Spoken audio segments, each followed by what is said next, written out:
Good afternoon and welcome for today's webinar, Shaping a Fair World with Sustainable Development Goal 5 and Sustainable Development Goal 8. It is the third webinar in the webinar series, Understanding Agenda 2030, Only One Decade Left. The aim of the webinar is spreading awareness and knowledge about the Sustainable Development Goals that makes the Agenda 2030 more accessible. The webinar is organized by the 3 FORTHEM student teams. Those are active, passionate students from the University of València, group of the Faculty of Ethical Economics, Spain, Erasmus Student Network Palermo, Italy, and the United Nations Association of Jyväskylä, Finland. Today, I will be moderating the webinar. My name is Lilia Zenina. I am a doctoral researcher at the University of Jyväskylä, Finland, and I'm also the coordinator for stakeholders at the United Nations Association of Jyväskylä. We are recording the session. The recorded version will be available online. And now I would like to introduce today's speakers. Today with us, Jaana Hirsikangas, the Executive Director of the UN Women Finland. UN Women is the United Nations entity dedicated to gender equality and empowerment of women. Pukhraj Ranjan, after a decade of supporting young people through her work in the education and development sector, she started a new social enterprise, Moi Namaste, to provide sustainable livelihoods for craftspeople across India. Alexandru Scuderi, the head of commission in Oho Skin. Oho Skin is the first luxury vegan leather. And Alessandro will tell us more about sustainable development in Italy. And Soraya Bahgat, a Finnish Egyptian career woman, consultant and a passionate advocate for women's rights in Egypt. She started Tahrir Bodyguard movement to stop the brutal mob sexual assault on women. The movement successfully intervened in over 100 cases and contributed to passing a landmark sexual harassment law in Egypt in 2014. She served as a member of the Girl Generation Strategic Advisory Group from 2014 until 2019, the first African-led movement to end female genital mutilation in one generation. And she recently founded the Equality Label to encourage organizations to compete for gender equality. In December 2019, she was awarded the Finnish government Han honor for her work. Dear speakers, thank you for joining us. To provide equal opportunity to speakers to deliver their messages and facilitate the interaction with the audience, we will follow the schedule. First, we invite speakers to give their talks and presentation. We kindly ask to follow our timing, 10-12 minutes per presentation. After the 4 presentations done, we will have discussion. We'll have discussion time for the question with the audience and students. Dear audience, we are highly encourage you to prepare your questions and write them to the chat so we can address them to the speaker. It's all what I have to say. And now I invite Jaana Hirsikangas for the talk. Jaana, the floor is yours. Thank you very much. How are you doing? Can you hear me well? Clear and loud. Perfect. Yes, good.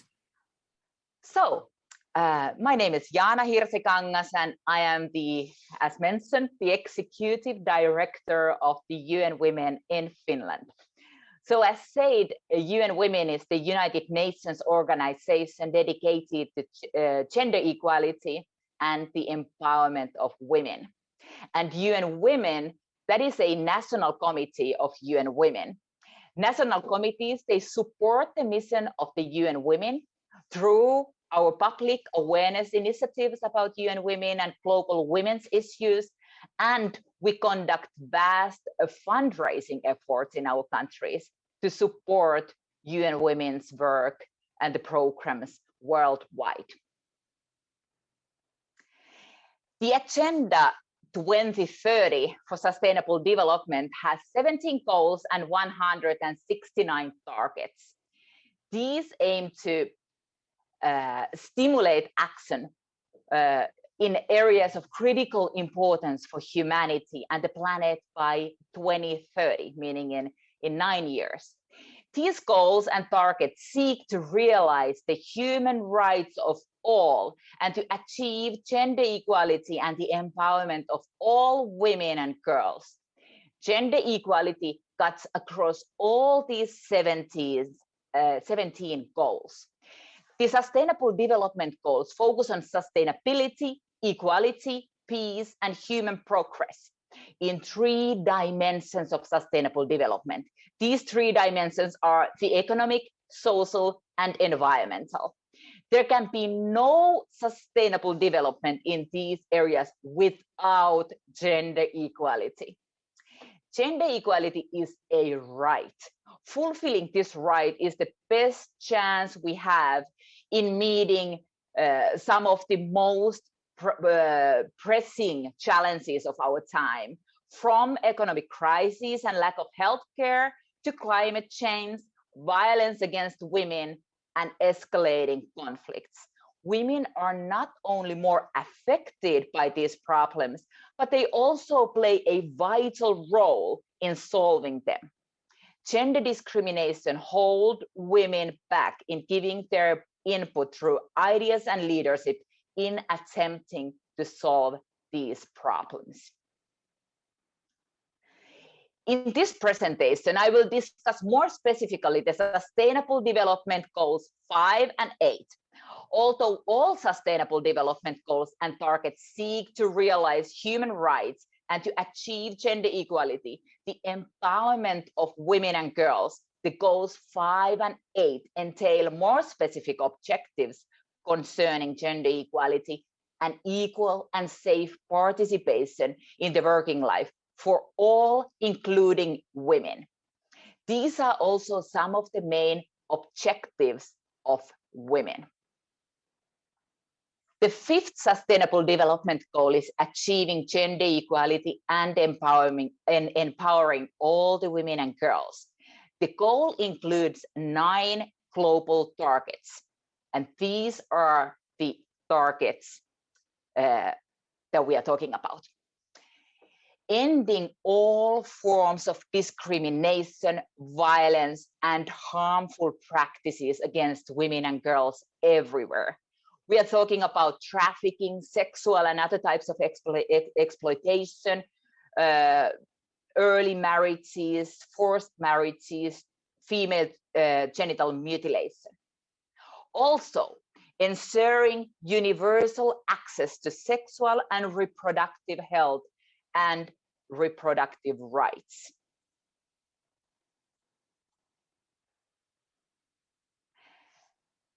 We are also talking about ensuring women's full and effective participation and equal opportunities for leadership at all levels of decision-making. Also, adopting and strengthening sound policies for the promotion of gender equality and empowerment of all women and girls at all levels. Enabling women's equal access to economic resources and technology, and recognizing and valuing unpaid care and domestic work.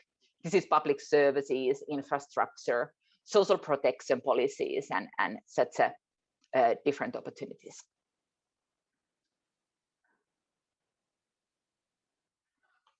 UN Women has produced annual reports on gender equality and the progress of Sustainable Development Goals. According to the 2020 Gender Snapshot report, the COVID-19 pandemic threatens to erase many of the hard-won gains for the world's women of the past 2 decades. And this is such a pity, as we can understand, all that has been achieved already, we are kind of losing it. Well, according 2020 was the anniversary year. Okay, sorry, now I'm having a I'm really sorry because now the presentation doesn't function in the way how it was supposed to function. I'm so sad. It would have been better to leave this to someone else to change the slides. Well, according to this snapshot report that I just mentioned, women and girls globally are facing acute hardships, including higher rates of poverty, increased care burdens, greater exposure to violence, and obstructed access to sexual and reproductive health services. For example, the prevalence of harmful practices, including child marriage and female genital mutilation, had been a downward development before the pandemic hit. Past experience, however, suggests that economic hardship and school disruptions could derail such progress. And with few women directing policy responses at the national and local levels, the issues women are facing are not being sufficiently prioritized and resourced. Moreover, discriminatory laws and social norms continue to persist.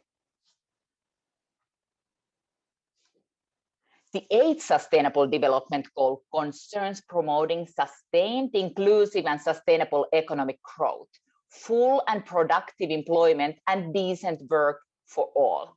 Economic growth contributes to sustainable development where it extends benefits to all people, actively reduces inequalities, and avoids harm to the environment. For growth to be inclusive, it must be equally accessible to women and men. The target listed in the SDG 8 focus on achieving full and productive employment, decent work, and equal pay, not only for all women and men, but also for young people and persons with disabilities. These targets include, for instance, sustaining economic growth, protecting labor rights, and promoting safe and secure working environments for all workers, as well as ending forced labor, modern slavery, and human trafficking. Today, women are still notably less likely to enter the labor market, and more likely to take insecure, unsafe, and poorly paid jobs. Patterns of occupational segregation results in lower pay and the status for women, and the pay gap stands at 23% globally. In addition, young women are more than twice as likely as young men to be unemployed or outside the labor force and not in school or in training program. The crisis created by COVID-19 pandemic hits especially hard domestic workers and those employed in the informal economy. Domestic workers, 2/3 of which are women, are at higher risk of experiencing job losses or a reduction in work hours and earning due to lockdown measures. Nearly 72% of domestic workers have suffered job losses or reduced hours. Many of them earn as little as 25% of average wages, and only 10% have access to social security, meaning that they are unprotected against income loss and ill health. For some migrant domestic workers, who number around 11 million, the pandemic has resulted in the loss of residence permits along with their jobs. Moreover, women spend 3 times as many hours as men each day in unpaid care and domestic work. COVID-19 is adding to women's unpaid care workloads.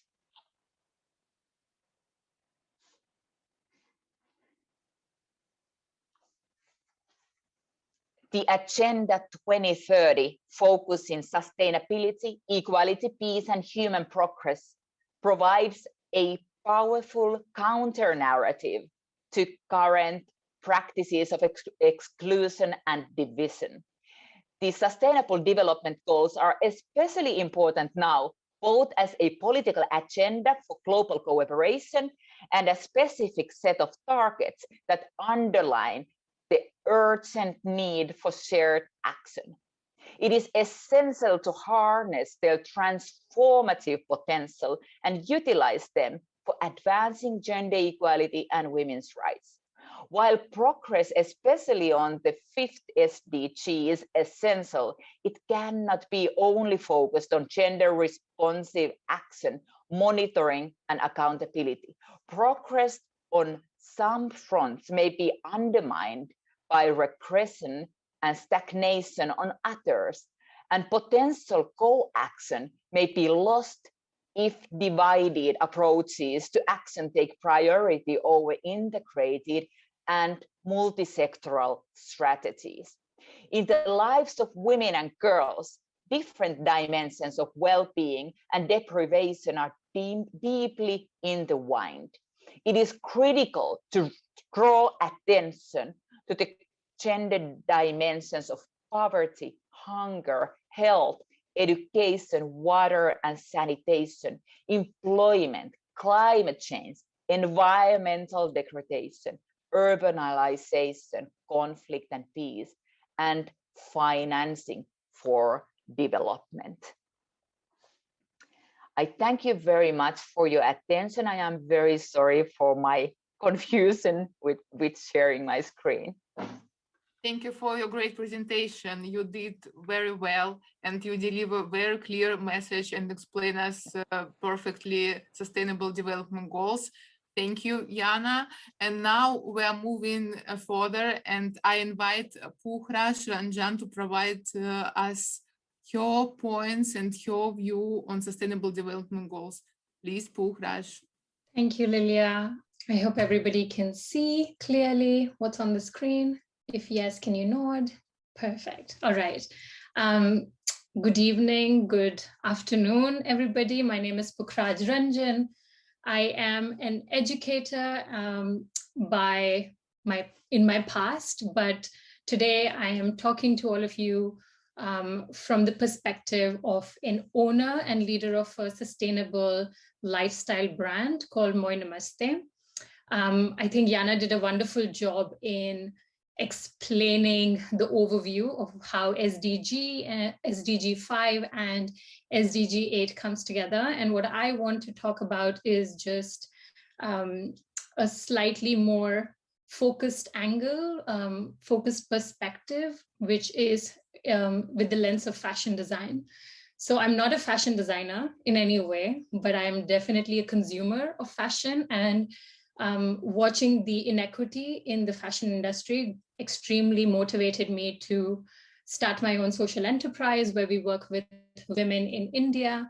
And so even though I'm here currently in Finland, I hope my background gives you a little bit of Indian vibes, but I am also here to talk about women empowerment and how it all intersects with sustainable development goals.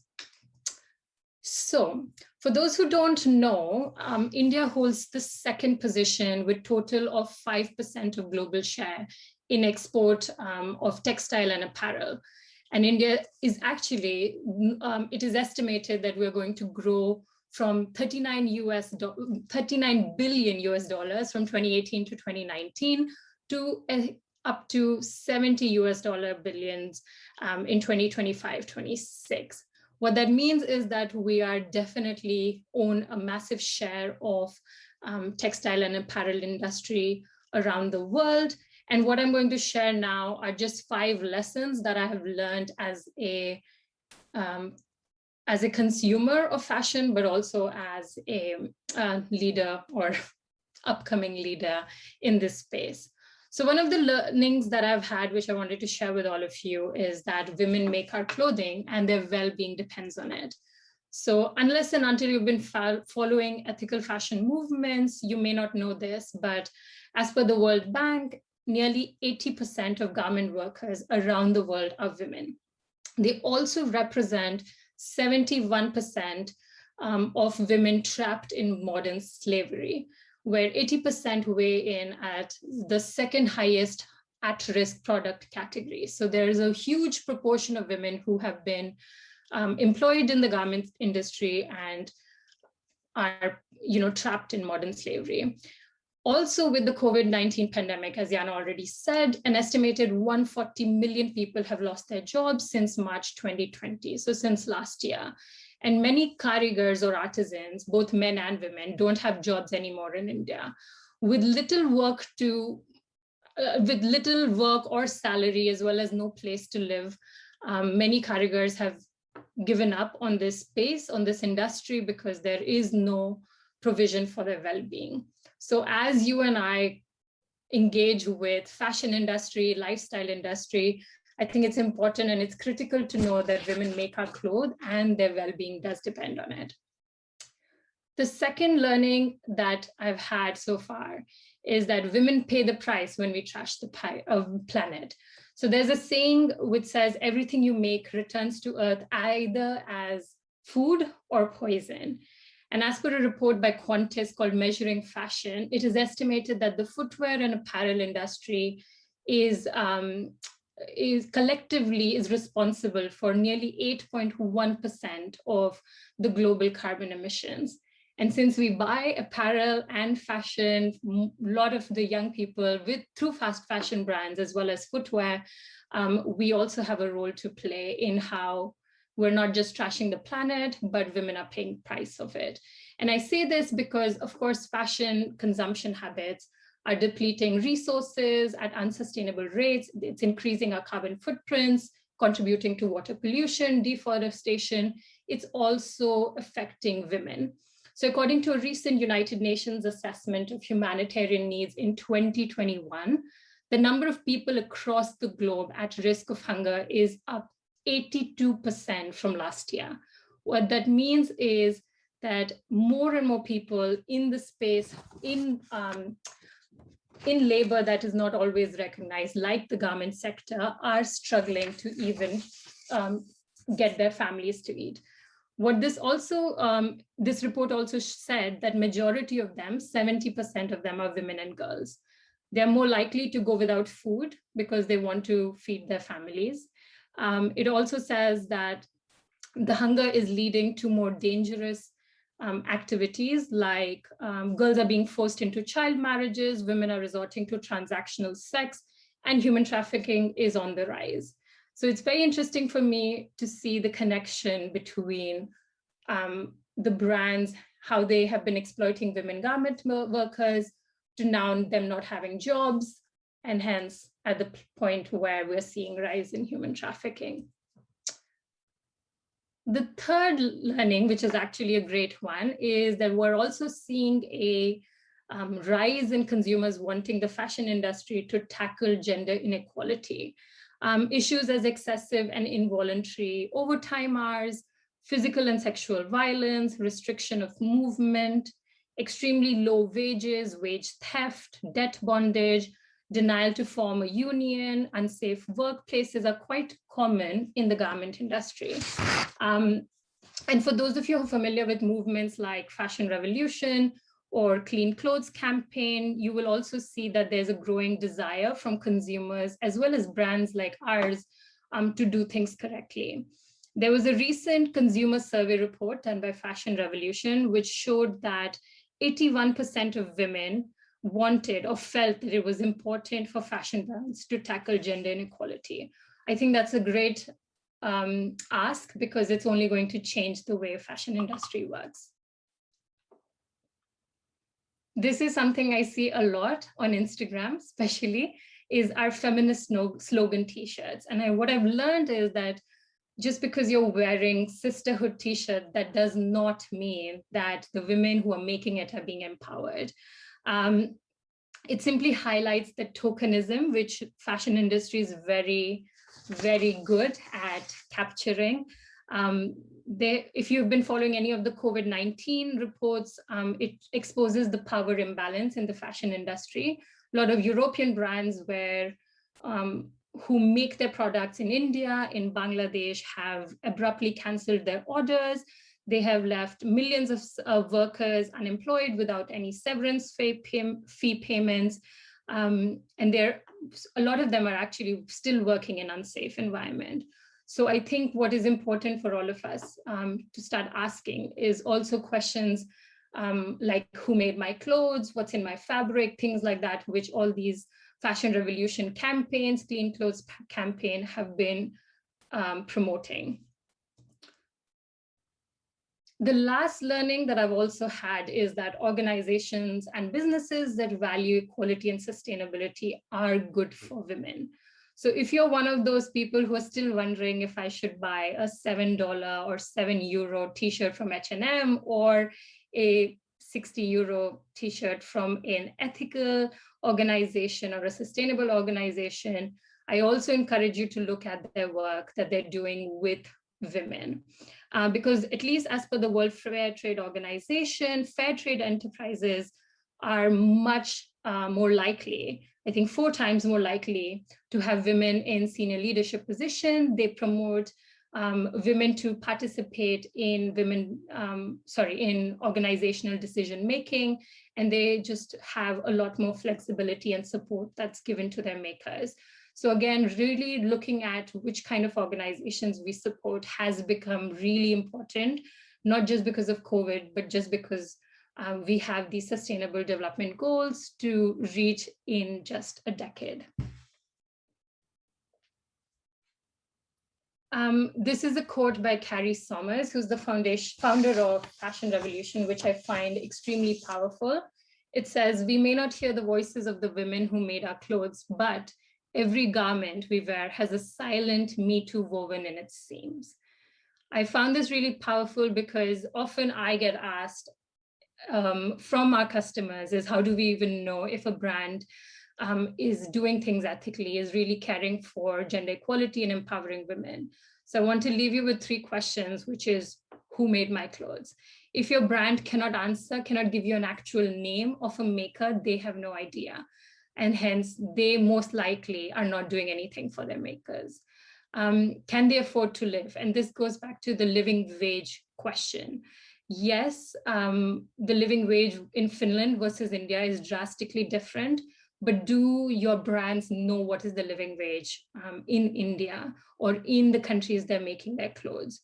And the last question is, are they empowered and free? As I said earlier, 71% of women are trapped in modern slavery in the garment industry, and it is important to know how they're being treated. It is important for you to ask your brands for videos, for evidence where women can share what the working environment is like. There is a requirement for basic expectations that need to be consistent across all brands that work with women from marginalized communities, and they should be given the opportunity to form unions and form communities so that they can support one another, because you'll be surprised that often even that's not allowed in a lot of the garment factories. Finally, just 3 things in case you haven't heard of this. I highly, highly, highly recommend educating ourselves, and this is maybe the educator in me, to check out these 3 campaigns. Fashion Revolution is a global phenomena that was founded in the wake of Rana Plaza disaster of 2013. This was when the factory in Bangladesh completely fell apart and more than 1,000 people died.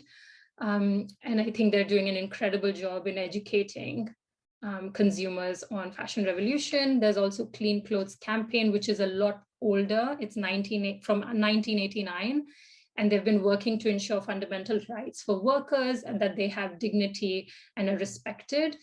And maybe over the weekend, you want to check out the movie called True Cost, which talks about big brands that we all love, how they are exploiting, not all of them, but some of them are exploiting makers in these marginalized communities. So with that, I conclude. I'm sure many questions must have come up while I was talking, and so I'll be happy to take that in the panel. If you would like to understand more of what I do and how we approach supporting women artisans, Please do follow us on moi.namaste, and I'll be happy to share more as well. Thank you. Thank you for your very interesting presentation, and you highlighted very important aspects of gender inequality issues and what the women faced in different regions of India. And you leave us with the question from where our clothes came. Very important questions. So thank you for raising our awareness about this campaign. And I saw that Alessandro agreed with some points you highlighted. So we're moving to Alessandro now. Please, Alessandro, the floor is yours. If you want to point out some things that Pukhraj said, feel free to do it. Okay, thank you very much. Yeah, actually, I agreed a lot because we joined the fashion revolution, but the thing that struck me most is about the issue about the feminist slogan that does not empower women. And this opens a wider discussion. I agree with her a lot, and this opens a wider discussion that I will be happy to address to in the panel. In the meantime, I would like to introduce all of you our company. First of all, I'm Alessandro Scuderi, and I'm the head of communication at Oskin, the first vegan leather made with oranges and cacti. I am not the founder. The founder is Adriana Santanocito, who couldn't be here, so I'm here in her stead because she had to address a lot of boring administrative issues. So I'll bring you her hello. So this is us. We do the first vegan leather alternative made with oranges and cacti, and it is that ignites positive circular economy. This is the problem we address, because many people don't know that leather tanning industry is one of the most damaging industries, both for the environment and human beings. Well, set aside the animals. So as you see it on the right side of the Cerro Limpio Lagoon, that's in Paraguay, all is dead, and the water has this eerie color because of a leather tanning plant, because the tanning industry dumps into the ecosystem 130 severe polluting substances. It consumes a lot of water. It's also a major water polluter, and it damages workers' health and it kills animals too. You need to kill 21 cattle to just do one Bentley seat. And synthetic leather is much better because it employs a lot of toxic material. So we are addressing a luxury lover dilemma to keep enjoying what they love, what they like with the lifestyle, or live a more sustainable lifestyle. We believe that they don't have to give up on anything. We want to produce a new luxury, a new material, but also a new luxury that benefits everyone, the animals, the workers, and of course the environment, and of course the luxury lovers.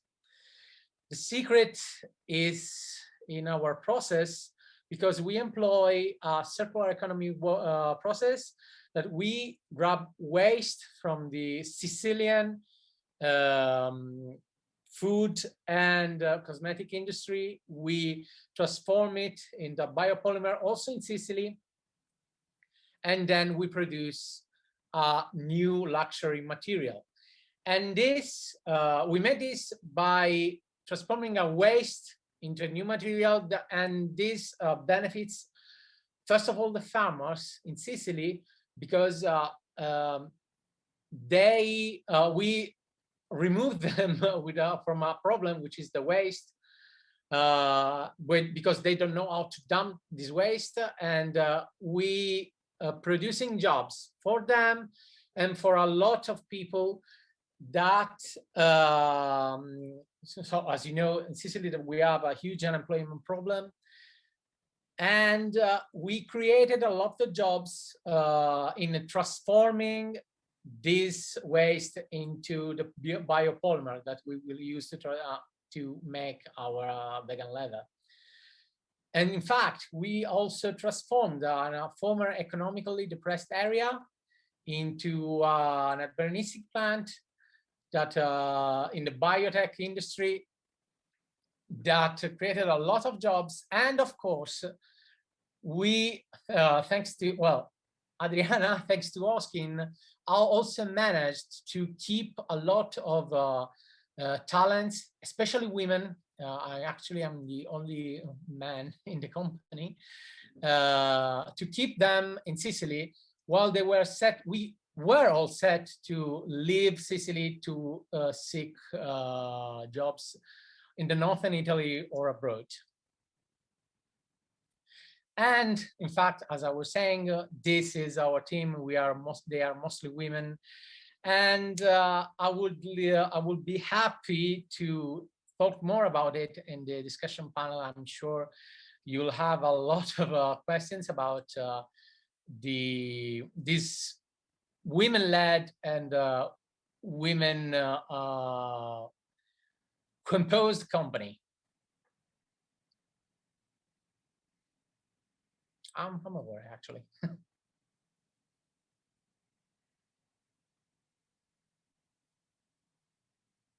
I can't hear you. Hello? No. Okay. Thank you, Alexander. So you have finished, right? Yes. Okay, great. Thank you for your interesting presentation. I was looking at the picture very nicely. I try to keep it as brief as possible to not bore anyone. Yeah, you did your best. We're in perfect timing. So, Soraya, the floor is yours. Alexander was so kind, and he even provided several more minutes for your presentation. So please. Thank you very much, and my apologies about the internet delay. Well, I just wanted to start by saying thank you very much for the invitation. I am very honored to be with you, and this is a very personal appearance for me because I don't know if you've heard, but I'm Finnish Egyptian, so it's like sort of a homecoming for me, and I'm very inspired to have listened to my fellow speakers. Each and every one of you is doing something that has taught me something valuable today. Having done this a few times, I'm going to refrain from giving you a PowerPoint presentation because I want to speak from the heart. We talk about Goal 5. There's so much material out there. There are so many speeches. There are so many conferences. We've got branded items. Goal 5, Goal 5, Goal 5. I think everybody understands what Goal 5 is. I think, it's a trend. But I want to start, by ruffling some feathers in the beginning and just seeing like, what is exactly SDG 5 on which so much is based? We're talking about, several targets. We're talking about ending discrimination against women and girls, ending all violence against women and girls and all their exploitation, eliminating forced marriages, FGM, female genital mutilation, which is an issue I've talked about and I will address later in my talk, valuing unpaid care and promoting shared domestic responsibilities, ensuring full participation in leadership and decision-making, ensuring universal access to reproductive rights and health, and then equal rights to economic resources, property ownership and financial services, promoting empowerment of women through technology, adapting and strengthening policies and enforceable legislation for gender equality. This all sounds very nice, but in reality, what are we going through right now? Let's talk about some numbers. 11 million. 11 million is the number of girls that are estimated to not be able to go back to school after COVID is over, or because of COVID, rather. 70% of healthcare workers on the front line of this pandemic are women.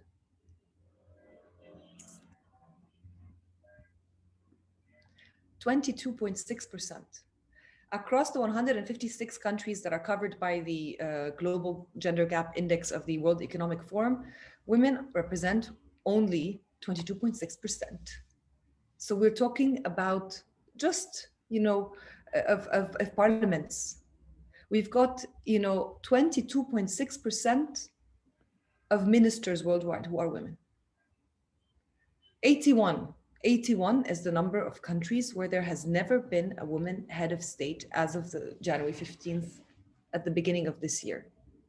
And finally, the number I want to give you is 145.5 years. And that is the World Economic Forum's estimate of the time it's going to take to actually attain gender parity in politics. The global gender gap at the World Economic Forum benchmarks many gender-based gaps, but they concentrated among 4 key dimensions: economic participation and opportunity, educational attainment, health and survival, and finally, political empowerment. Okay, so if we look at this, framework that we're discussing today, let us see, what each and every one of us can do. I was a regular employee in a company in 2011 when the idea came to me that I wanted to do something. And one of the indicators or the targets I was talking to you about earlier in my presentation when it comes to goal 5 is trying to do something to confront the forms of violence that affect women and girls. And I had 0 resources. All I had was an idea. And I have to be very frank with you, it probably was not my best idea because, one day on my way to work, and for context, in 2011 in Cairo, there was a revolution. But right after the revolution, stories of mob sexual assault started coming to light. There was no intervention from police. Women and girls were being systematically and continuously, brutally subjected to mob sexual assaults, during which they were beaten up, stripped naked, dragged across the square, occasionally in broad daylight, with no end in sight. On my way to the square to demonstrate myself, I had this crazy thought because I got a panic attack, fearing that this will happen to me, because I did, unfortunately for me, also witness one of these assaults from a balcony. Decided to do something about it. I decided that I'm too afraid. If I had a bodyguard, I would probably, go. And then the idea came up to me, wait a minute, I can be a bodyguard for all women. And I have to tell you, I'm not particularly smart or talented or different from anyone who's with us here today, really. And I promise you, this is probably the worst idea I've ever had. But the only difference is that day, I decided to take action. I decided that there is one thing personally that I can do to do something about that form of violence that I've witnessed in Tahrir Square, okay?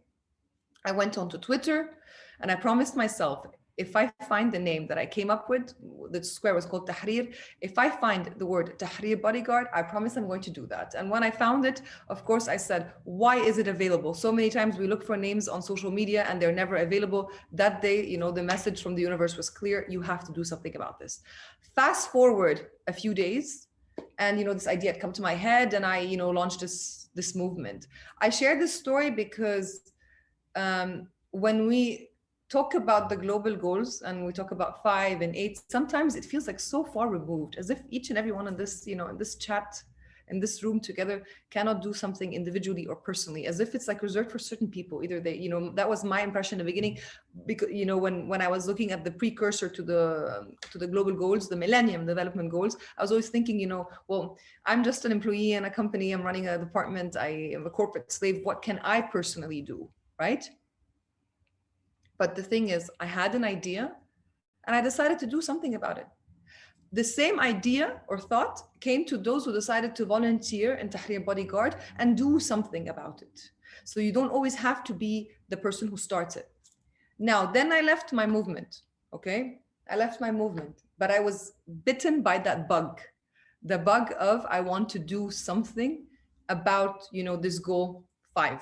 Even before it, it became the goal 5 that we know today. I wanted to do something because I was like, my fellow speakers, convinced that, everybody wins when gender equality is achieved. Gender equality is a cornerstone for us moving forward, whether that is with the Millennium Development Goals or the Sustainable Development Goals. So what did I do? I learned that it's not about me. I got the, recognition for having started Tahrir Bodyguard, and it was successful and it was like, covered by the press. But when you have an opportunity to serve, and that's my advice to everyone with us today, if you have an opportunity to serve and you can, you don't always have to serve in the leadership position. It doesn't always have to be you. You don't always have to initiate. You can volunteer, you can support, and you will be surprised by how much growth you're going to achieve. So I did not know anything about female genital mutilation. Let me give you some statistics. In Egypt, one of the statistics that is widely, quoted is that in the age group of girls between 14 and 17, 60% or so of these girls have been subjected to female genital mutilation. It's a serious issue. 1 in 5 women from all over the world subjected to FGM comes from Egypt. There are over 25 million women and girls who've been subjected to FGM worldwide. Sometimes some people say 100 million. It's a huge thing. I managed to switch from being in the leadership and coming up with an initiative and being the founder and getting that recognition, to finding an opportunity to serve when I saw this ad for them looking for an advisor or a member of the strategic advisory group in this movement that is yet to be launched, called the Girl Generation, which was the first African-led movement, an umbrella movement to promote fighting FGM. I did not know anything about it, but I decided I wanted to do something. Fast forward, the SDGs are released, and I started realizing that I had taken a trajectory of dedicating my life and finding ways to contribute to goal 5. And inadvertently, I found that once I had that mindset, I was also contributing to goal 8, because once you have that mindset that every action that you do can promote women forward, or can support some of the goals, such as goal 10, equality for all, or goal 7, partnership for the goals, then you can really make a difference. And how did I do that? By implementing policies as director of human resources in my professional career that support women. Daycare center at the office, promoting gender equality reversely by not just giving women time off. It's not just about giving time off to women. It's also emphasizing that gender equality works reversely by promoting paternity, by giving time off to fathers. This was in Egypt, groundbreaking. Nobody had done that before. 5 paid days to men so that they can spend time with their children, and we promote that, positive, active paternity. Promoting women also through mentoring programs. It's not just about the statistic of how many women you have on your workforce, and that specifically ties to goal 8. It's about giving them decent, fulfilling work and opportunities to progress forward. I wish that consumers would understand that the power is in our hands. And I was so impressed by what you said about, it's not just about wearing the t-shirt, and I'm wearing one that says, I'm a catalyst. I hope that the company that made it, or the organization that made it, really does, walk the walk before talking the talk, and actually support women who manufacture the garment.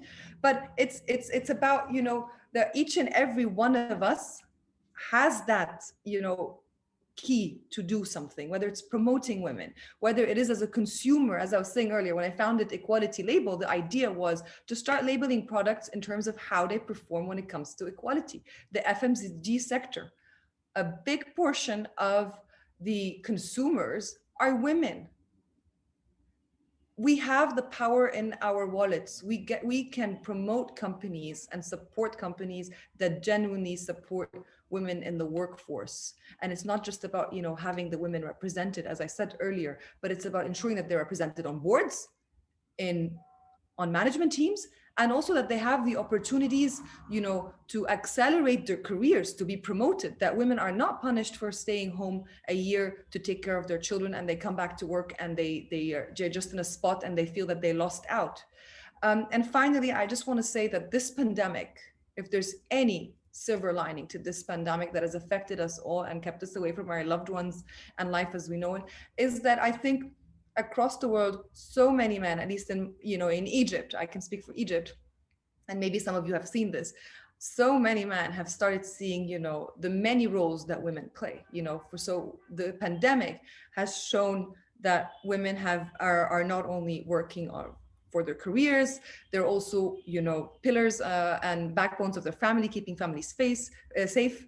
70% of the global medical, workforce that is at the forefront of this pandemic, but they also have become teachers. So naturally, because of the added burdens of the lockdown and being, home and having to take care of the kids and ensure that the home is taken care of while there's homeschooling and you have to work, has caused many men around the world to recognize the importance of gender equality and to step up to do their part. So with that, I just wanted to say that I'm really pleased that we're here. Each and every one of us can do something. I'm fully convinced. And if you would like to reach out to me after the webinar, I would be more than thrilled to continue this conversation with you. Thank you so much. Thank you so much for such a great inspirational talk. I'm very impressed with some statistics. I would stay speechless, but I cannot because I'm moderating. So, and thank you for giving us the hope and tell us about such a great experience that even one person can affect the issue. So thank you for the talk. And I'm inviting all presenters now to join for the discussion. And I highly encourage our audience to write the questions to the chat. Meanwhile, I have questions that students have prepared before. Already, these questions were touched in the previous presentations. However, maybe speakers want to add something more. And students ask what factors are influencing women's position in the labor market? And a related question to this, how much do gender stereotypes influence the career? So please feel free to share your opinion in any order you want. The last question was about how much the gender stereotypes affect on women's possibilities in the working life, right? Something like that. Right. And I think it quite massively, at least in Finland, still affects on women's possibilities. First of all, our labor market is very heavily segregated by women's jobs and men's jobs. And that also affects on women's pay, how much they earn. Women still earn some 82% of every euro earned by men. Of course, this number is even lower when we talk about immigrant women in Finland. I think their euro is something like 61 cent of a white male in Finland. So the gender still very heavily affects on women's possibilities in the working life. This starts even already from the daycare and school, where we are kind of directed to the direction of the segregation of our labor markets. Let's give an example of boys are very strongly encouraged to study mathematics and topics related to physics and chemistry and so on, whereas girls are directed to other direction that is not leading them towards that kind of a technical and mathematic career that actually earns much more money in Finland. Also, I just want to very quickly comment on the possibilities to act as a executive in the executive positions in the companies. Mainly, most of the positions in the very kind of high managing and leadership positions in the companies are still occupied by men in Finland, and this is definitely something that is also affected by the kind of the careers that you end up to through your schooling years, because you are not directed to the technical school from where the leaders then are being picked from. There are plenty of examples. Just one additional comment, then I'll shut up. But being that women are staying home with their kids much longer than men. Men probably stay home for 4 weeks, some even 2 months, and then women are staying home for a year. And it's really kind of setting them back in their career paths, whereas the men are kind of taking the highway and leaving women behind what comes to promotions and salary promotions and such. So there's a lot to do, and we can do a lot as a societies. We can have shared care burden at home. Men can take, the active role in taking responsibilities in the families, their children, and all the care work that is happening in the homes, and leaving opportunities also for women to focus on their careers. And so these are very important kind of political decisions we have to make and commit to give women also equal opportunities in the working life. But I would have a lot to say about this topic, so it's better to leave some room for other comments too. Thank you, Jaana. It was very great answer. Soraya, please. Hi. So I think it was, it's hard to speak after Jaana because it was such a great answer, but I felt that, being in Egypt, perhaps maybe I can give you some of the insights that we have. The labor force participation, according to the ILO's 2015 report, is very, very low. We're talking about a third or less of Egyptian women, in the workforce.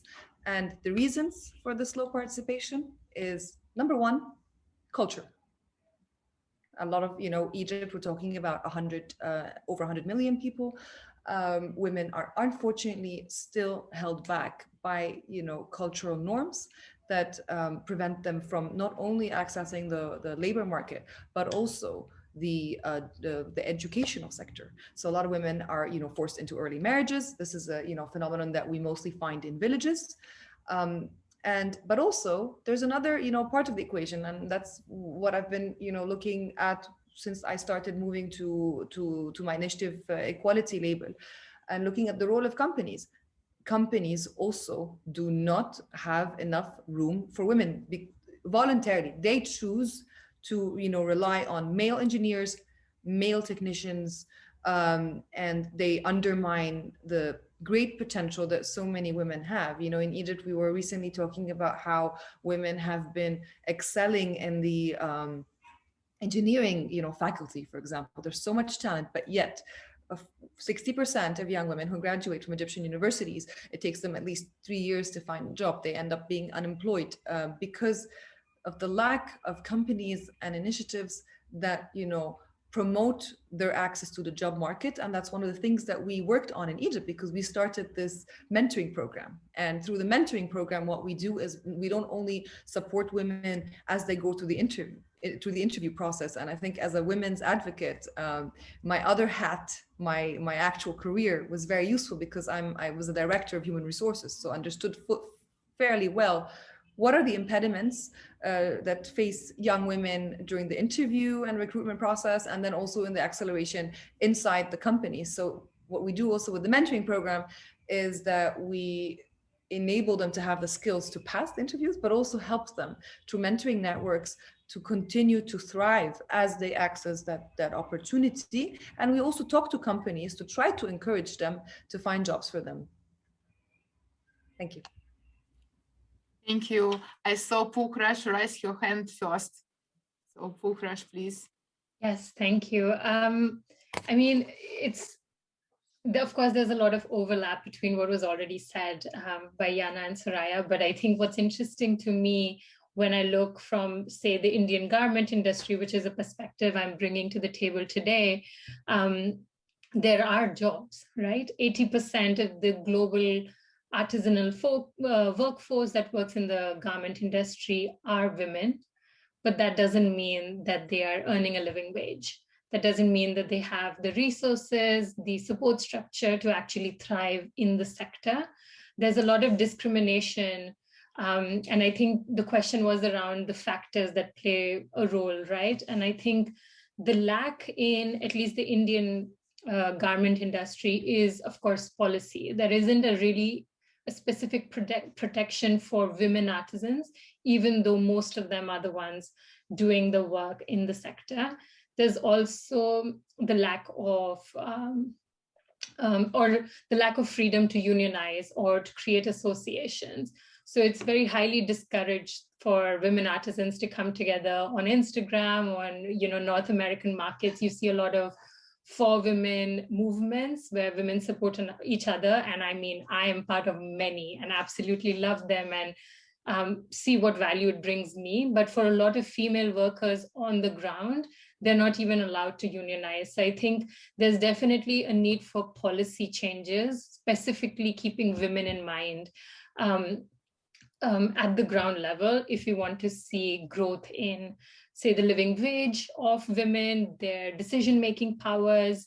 That is only going to change if there's for a country like India, you need to have a lot of times pressure from the top, because there's a lot of people making noise at the bottom, but often there's very minute changes that happen. And I mean, I'm personally all for grassroots organization, but I think it has to be both. If the decision makers don't care enough about women workers and empowering women artisans, then it's not going to have any sort of quick turnover. And then something that's common with what Soraya said is, of course, in India, there's also a lot of societal pressures. There's a certain role that women have to play, and your career is an addition to that.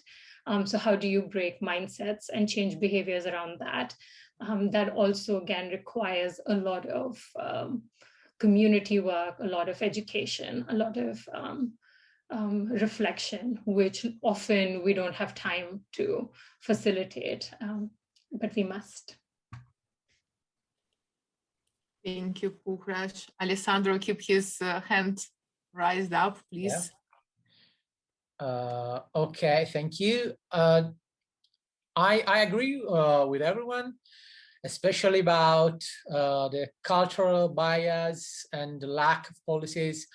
There are things that we feel in Italy too, but I'd like to drop in my experience as a man in the job market, because what I've found out in my experience is that, at least in Italy, is not problem that men are dominating, but the problem is that a certain type of men are dominating, and how a sort of a toxic masculinity is promoted and is valued in the job market.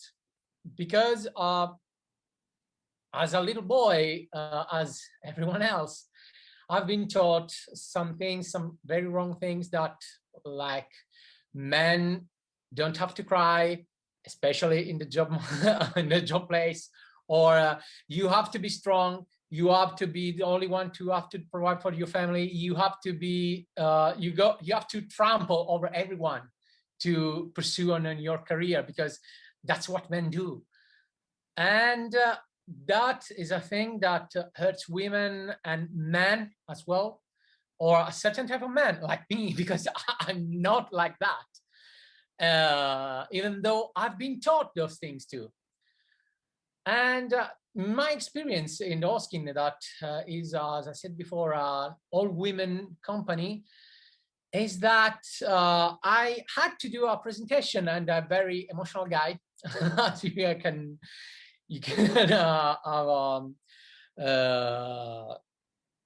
see, as you have seen. And I had to prepare a presentation, and I panicked, because it was my first assignment in Oskin, and I was used in the previous company I've been to, that I have to nail it or be destroyed by my colleagues. And this thing is perpetuated in the company culture all over Italy and destroys men, but mostly women, because they are being taught different things since they were little. So I think that male-dominated job market and a certain type, dominated by a certain type of male, is hurting women and men as well. And it's hindering women progress within companies and the job market in general. Thank you for your answers. And since you touched a bit some aspects of already my further question, students asking, how can labor rights and decent working conditions be ensured? So let's discuss the situation from the business position. So how can business ensure better working condition, human rights protection? What business should do to eliminate these discriminational things or stop hindering career for women? So Pukhraj, you raise your hand.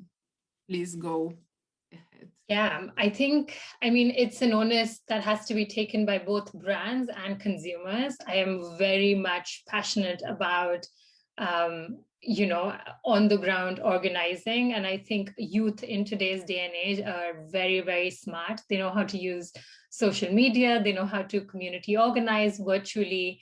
And I think there has to be that demand, and that demand has to not stop at any point from a consumer lens. And I think what is needed from a brand lens is just more rigorous policies, honestly. I know there's a European Union policy going, or it has been submitted, it hasn't yet been accepted, about maker rights and ensuring that they have clean and ethical working environments, there's safety for all genders, they're paid well, all of that. And it will be applicable to European companies who work with makers, say in Bangladesh or in India or China. And I think that's important and that's powerful, because till no one's asking, it's very easy to, you know, for brands to not be that transparent or not hold accountability. So I think the consumers need to keep asking, and then the governance needs to be there to ask for certain expectations from all brands. At Moinemesti, we follow this structure called PPP model, which works really well for us because we actively every year, and we're not that old, we're like less than 2 years old, but at the end of year, we always reflect on not just how much profit we made, but also what was our impact on people, which is our makers, which is the women we empower, as well as planet. So obviously working in India, bringing products to Finland, there's a sustainability factor that we need to always reflect on. And it's something for us to keep reflecting, keep getting better at, because that's the only way brands are going to be, or they'll be expected to be in the future. And if you're not catching up on that, then your business is going to fail sooner or later. So you might as well start acting on it now, even if there are no specific, you know, expectations. Thank you for your point. Alessandro, please. I'm quite optimistic that, and I think that it is an inevitable process that companies will become more and more responsible, and in the future. I'm actually less optimist as far as politics are concerned, because consumers, as Pukhraj pointed out, need to be involved, and they are more and more involved in these processes. And a lot of brands are actually stepping up and taking responsibilities about that. Let's see about how many sports brands are supporting the Black Lives Matter movement. So I think that brands in the future will become some like banner carriers of values and social concerns. I think I'm very optimistic about that. I think that it will be a natural process, and I'm very less optimistic and much less optimistic about politics. Meanwhile, Alessandro, our audience addressed the question to you. Also, we can ask other participants to join this question.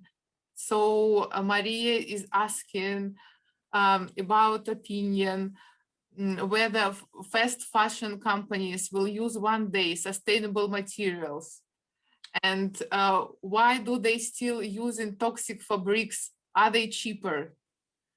They are much cheaper, and most of all, they are produced in a place that in places where the labor market is a lot cheaper. This makes them cheaper, and set aside with less regulations that allow these companies to buy material made with very damaging procedures.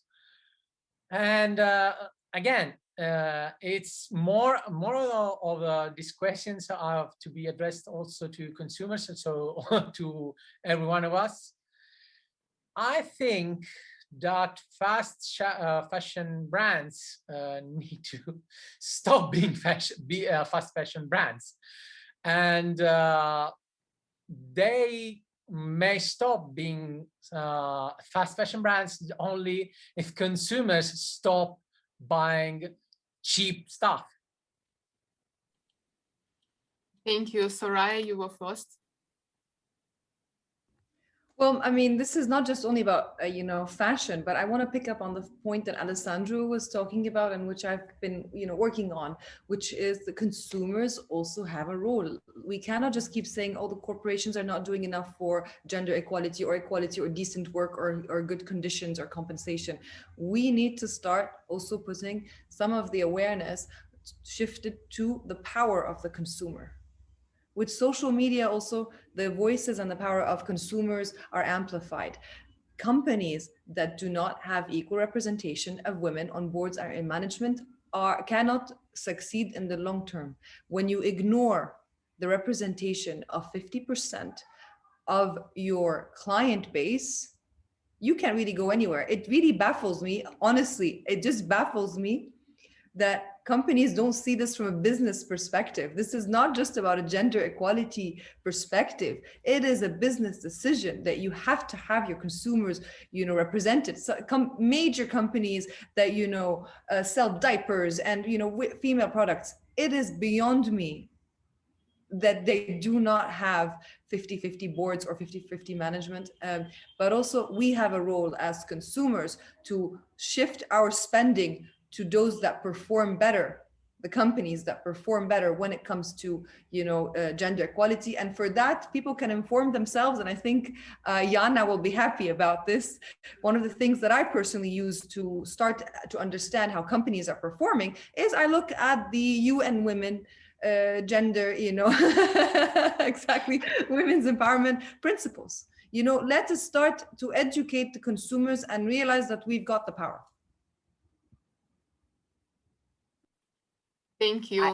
I have to be able to say something here, because this is all the time what I've been wanting to say about companies' role and their possibilities. That was indeed women's empowerment principles, because that is a concrete tool. That is a tool you can all now go and look into, study about, and learn how companies, organizations can be more open and aware of women's empowerment.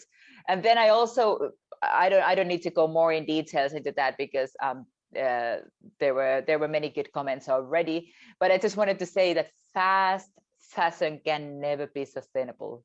That is like a period, no discussion about it.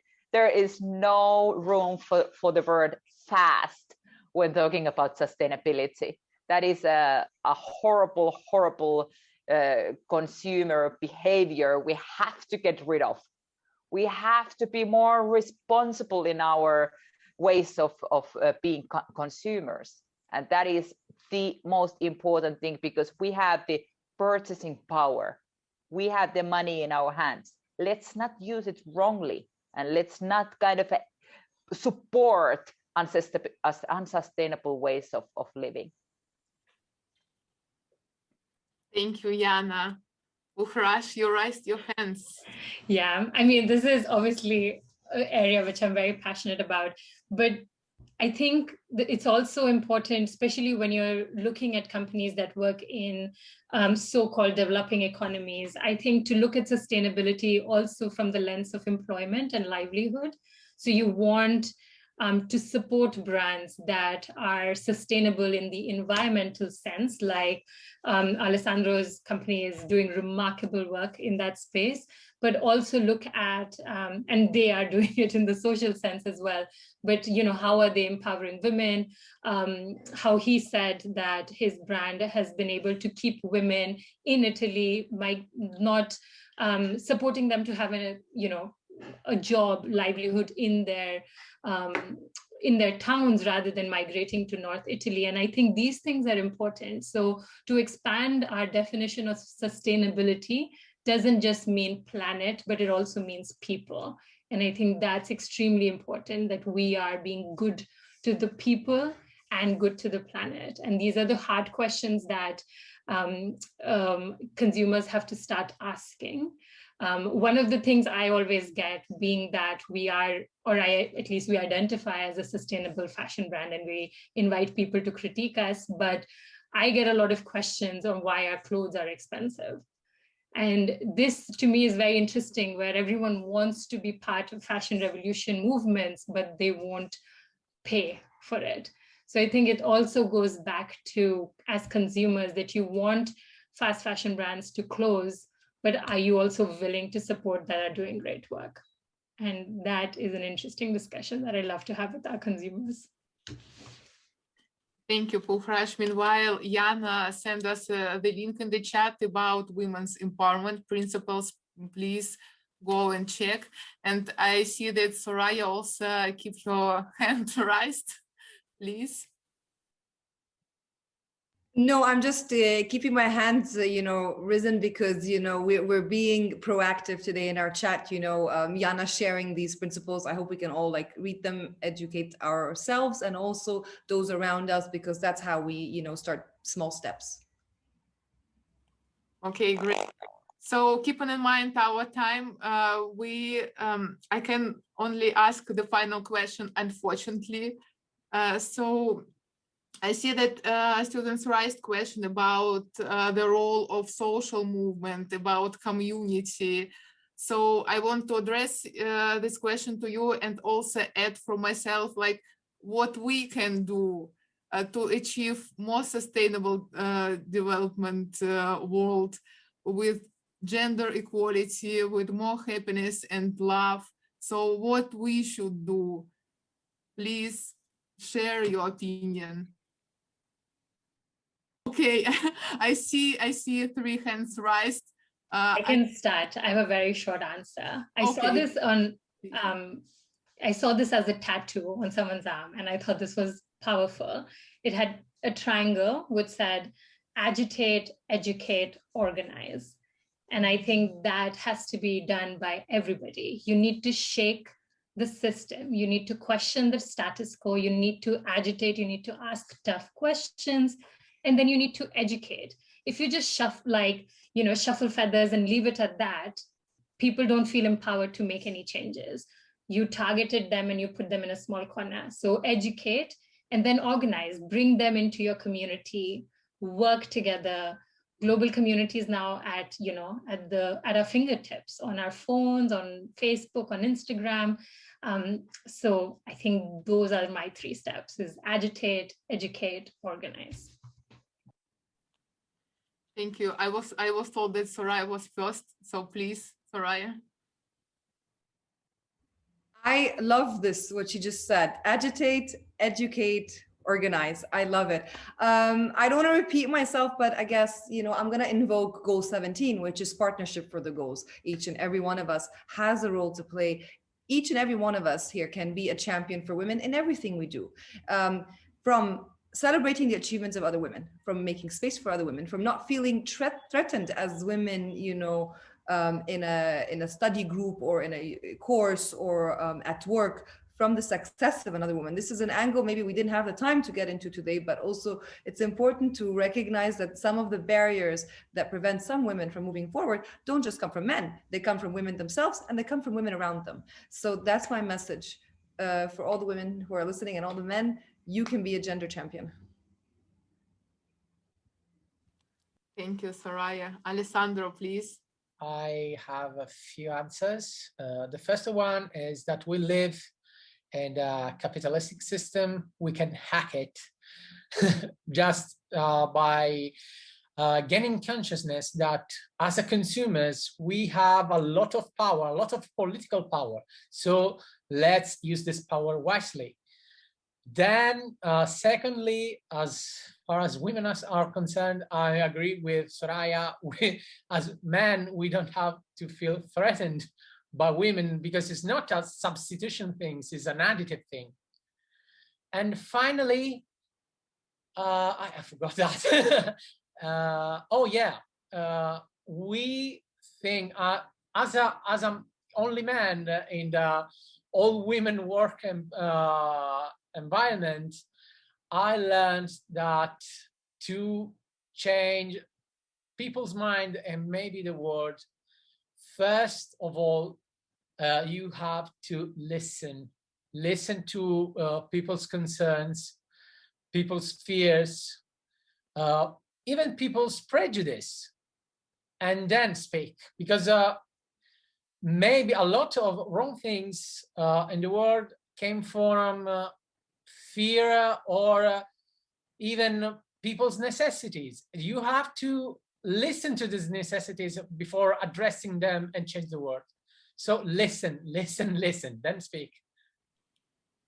Thank you, Alessandro. Meanwhile, we have one short comment from the audience that in India, people are more interested in big brands. We have to change our thinking. Thank you for this message. So we should already finalize our session. I invite every speaker maybe to say 1-2 sentences, like final message to our audience, please. Jaana? Yes, please. I would just like us to keep faith and believe in the change.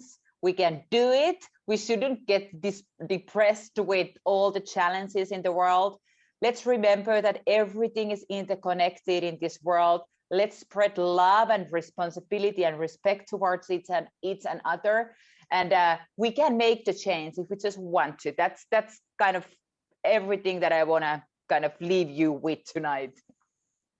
Thank you for participating. Thank you. Okay.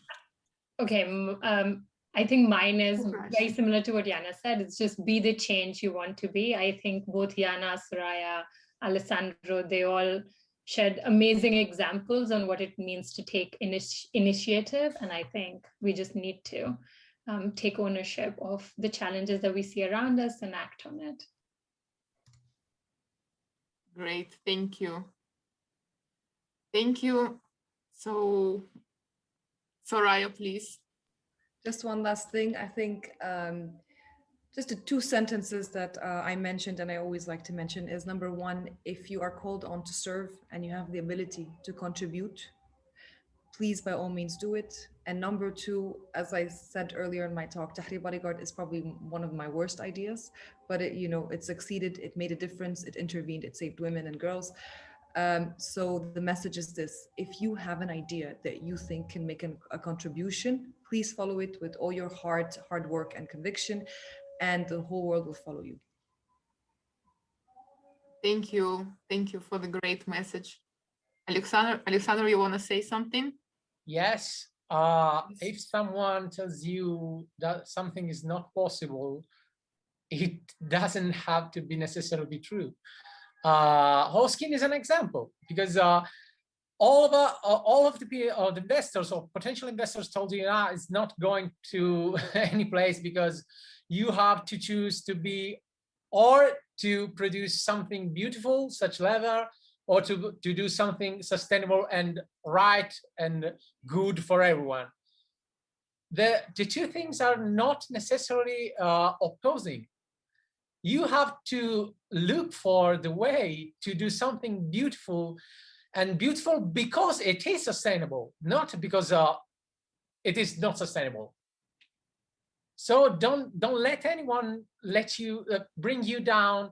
If you have an idea, first of all, validate it, talk about it, and don't get depressed if someone tells you that it won't work, because he or she may not necessarily be right. Thank you for such a great message.